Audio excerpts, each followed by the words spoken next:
ข้อยซื้อภูผาเป็นผู้ชายธรรมดาคนหนึ่งที่เฮ็ดเวียกนาเวียกสวนแบบหลังสู่ฟ้าหน้าสู่ดิน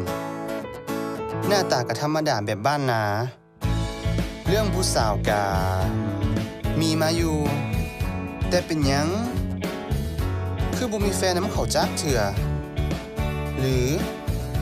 เป็นเพราะว่าข้อยกำลังรอท่าไผจักคนหนึ่งอยู่